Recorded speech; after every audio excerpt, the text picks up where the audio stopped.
ইন্দোনেশিয়ায় ফেরিতে অগ্নিকাণ্ড, প্রাণ বাঁচাতে সমুদ্রে ঝাঁপ যাত্রীদের, ৫ জনের মৃত্যু, ৪১ জন নিখোঁজ। ইন্দোনেশিয়ার মাদুরা দ্বীপের কাছে রবিবার সকালে একটি ফেরিবোটে ভয়াবহ অগ্নিকাণ্ডের ঘটনা ঘটেছে। প্রাণ বাঁচাতে যাত্রীদের সমুদ্রে ঝাঁপ দিতে দেখা যায়। রয়টার্সের সূত্র অনুযায়ী দুর্ঘটনায় অন্তত ৫ জনের মৃত্যু হয়েছে এবং ৪১ জন এখনও নিখোঁজ রয়েছেন।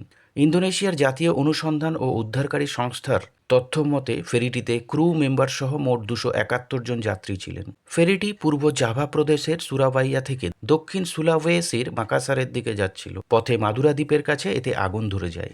আগুন লাগার সঠিক কারণ এখনও পরিষ্কার নয়। আগুন ছড়িয়ে পড়ার পর যাত্রীদের মধ্যে আতঙ্ক ছড়িয়ে পড়ে এবং অনেকেই জাহাজের সামনের অংশে জড়ো হয়ে সমুদ্রে লাফ দেন। উদ্ধারকারী দল দ্রুত ঘটনাস্থলে পৌঁছে নিখোঁজদের সন্ধানে অভিযান শুরু করেছে। জলে ঝাঁপ দেওয়া যাত্রীদের ভেসে থাকার জন্য লাইফগার্ড টিউব দেওয়া হয়েছে। কর্তৃপক্ষ জানিয়েছে উদ্ধার কাজ এখনও চলছে, তাই হতাহতের সংখ্যা পরিবর্তন হতে পারে। ইন্দোনেশিয়ায় ফেরিতে আগুন লাগার ঘটনা নতুন নয়। জুলাই ২০২৫ উত্তর সুলাওয়েসি প্রদেশের কাছে কেএম বার্সেলোনা ৫ নামের ফেরিতে আগুন লেগে ৩ জনের মৃত্যু হয় এবং প্রায় ১৫০ জনকে উদ্ধার করা হয়। মে ২০২১ কেএম কারাইয়া নামের ফেরিতে আগুন লাগার পর ১৮১ জন যাত্রী ও ১৪ জন ক্রুকে নিরাপদে উদ্ধার করা হয়েছিল।